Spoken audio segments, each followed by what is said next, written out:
Bonjour à tous, bienvenue à notre Minute of Learning. Et aujourd'hui, nous allons aborder une série sur les tests non paramétriques. Mais bien avant de parler des tests non paramétriques, nous allons aborder quelques rappels ou aborder quelques concepts clés sur les tests paramétriques.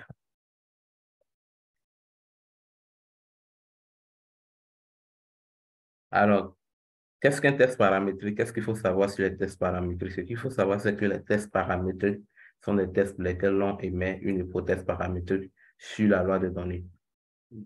À supposer que nous voulons mener une étude sur, par exemple, l'évolution de la population mondiale et que nous avons collecté l'évolution de la population dans 5 pays de l'Afrique de l'Ouest, à savoir la Côte d'Ivoire, le Ghana, le Burkina Faso, le Niger, le Mali.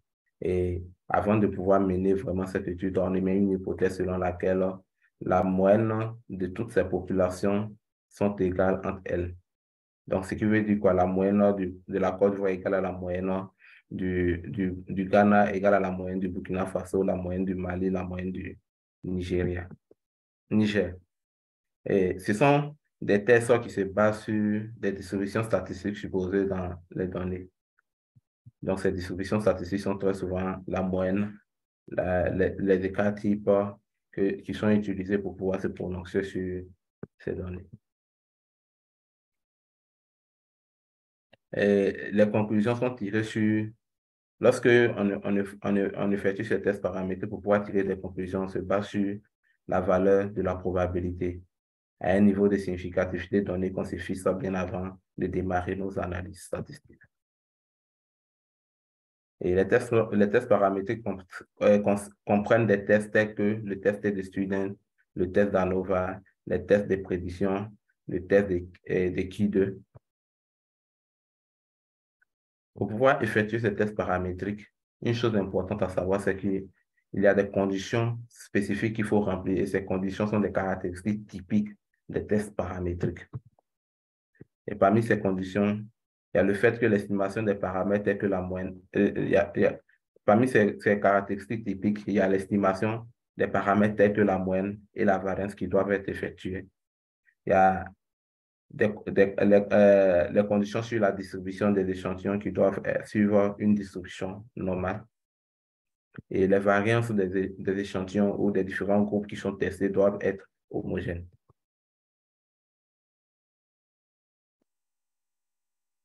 Cependant, pour des données suffisamment grandes, il est possible de s'affranchir de la condition de distribution normale. Donc, pour des données où vous avez une très grande base de données, vous pouvez affirmer que ces données suivent une loi normale sans toutefois aller à vérifier cette loi normale.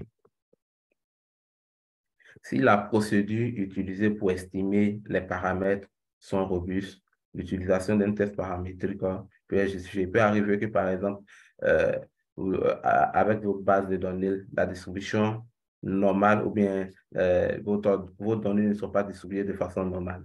Et donc, vous pouvez adopter une méthodologie robuste pour pouvoir vous affranchir de cela. Une fois que euh, cette méthodologie logique est mise en place, vous devez la suivre du début jusqu'à la fin. Alors, à ce moment, l'utilisation d'un test paramétrique peut être justifiée. Il faut aussi s'assurer qu'il y ait moins de valeurs aberrantes dans votre base de données. Pourquoi? Parce que les tests paramétriques sont basés sur les paramètres de distribution tels que la moyenne et la variance.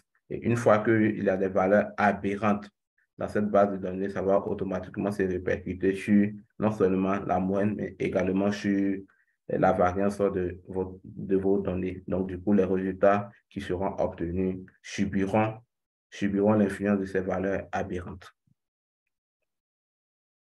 Quelles sont les forces des tests paramétriques?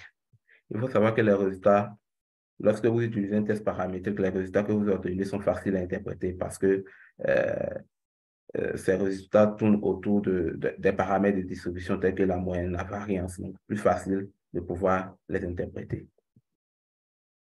Dans le cas de la composition, dans le cas de la comparaison des moyennes, par exemple, si vous avez le test de student, c'est un test qui va vous permettre de comparer les moyennes de deux groupes. ou de deux populations. Et le test d'ANOVA, par exemple, vous permettra de comparer les moyennes de plus de deux groupes. D'autres autres forces à savoir, c'est que, par exemple, lorsque vous êtes dans le cadre du test MANOVA, le test MANOVA va vous permettre de tester simultanément les différentes statistiques de plusieurs variables réponses en fonction d'une variable indépendante. À supposer que vous ayez par exemple 10 à 15 variables réponses et que vous voulez effectuer une analyse des moyennes, vous voulez voir comment les moyennes se comportent en fonction de vos différentes populations. Vous n'avez pas à faire une analyse étape par étape, mais vous pouvez effectuer une analyse des différents paramètres automatiquement sur votre variable indépendante, voir si cette variable, s'il y a une différence statistique qui existe, vous allez sélectionner les paramètres qui révèlent une différence statistique pour pouvoir poursuivre la suite de vos analyses. Vous n'avez pas à venir faire les analyses étape par étape, analyser paramètre par paramètre avant de prendre la décision qu'il faut. Ça vous permet d'aller un peu plus vite. Ils peuvent être également utilisés pour évaluer simultanément l'effet de un ou plusieurs variables indépendantes sur une variable dépendante. Dans le cadre, par exemple, de la NOVA 2, qui vous permet d'étudier simultanément l'effet de deux facteurs, voilà, sur votre variable dépendante, votre variable. Le fait d'évaluer simultanément le fait de deux facteurs sur votre variable réponse.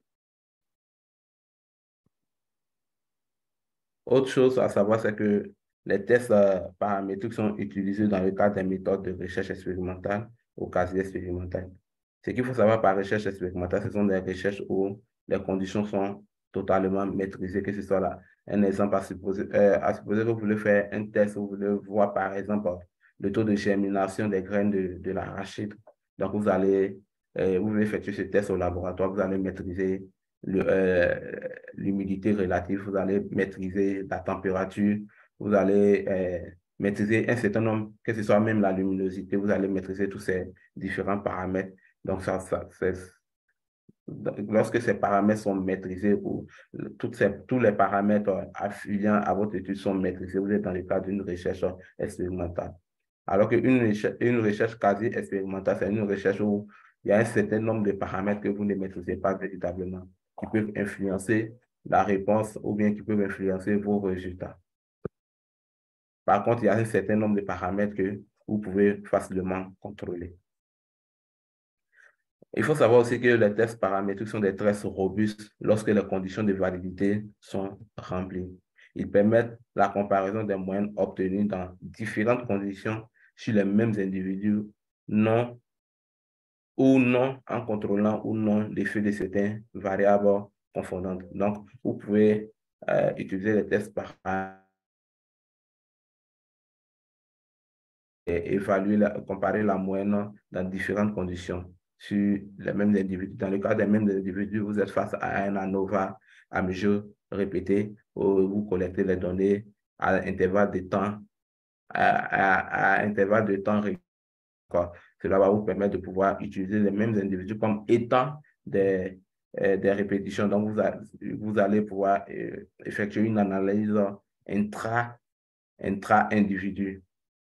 Et une analyse, vous pouvez également effectuer une analyse inter-individu lorsque vous êtes dans le cas, par exemple, de différents groupes spécifiques que vous essayez d'évaluer. Mais c'est un test aussi qui a quand même des limites. Et parmi ces limites, nous pouvons citer la sensibilité aux valeurs aberrantes. Comme je l'ai souligné, à supposer que vous avez une variable X pour laquelle vous avez fait des collectes et la majorité des valeurs recueillies tournent autour de 10, 9, 8, 5, 6, et qu'il y a une valeur, par exemple, qui sort de l'ordinaire, qui est par exemple 100. Ça peut être une valeur aberrante, comme ça peut être une valeur non aberrante. Mais ce qu'il faut savoir, c'est que si c'est une valeur aberrante, ça va impacter les résultats de votre analyse. Aussi, la puissance statistique est faible lorsque la taille des groupes est très inégale. À supposer, par exemple, vous voulez étudier la population.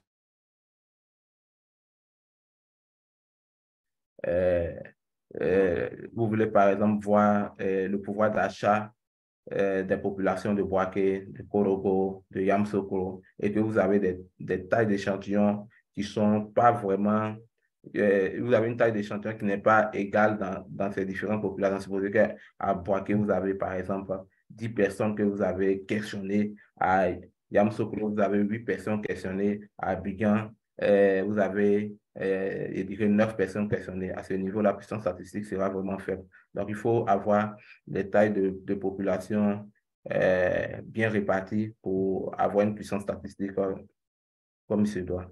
Et aussi, une chose à savoir, c'est que si les données manquantes ne sont pas, si vous avez des données manquantes dans votre base de données et qu'elles ne sont pas corrigées, elles peuvent induire des difficultés dans l'application ou dans l'analyse de vos différents, dans l'application des tests paramétriques.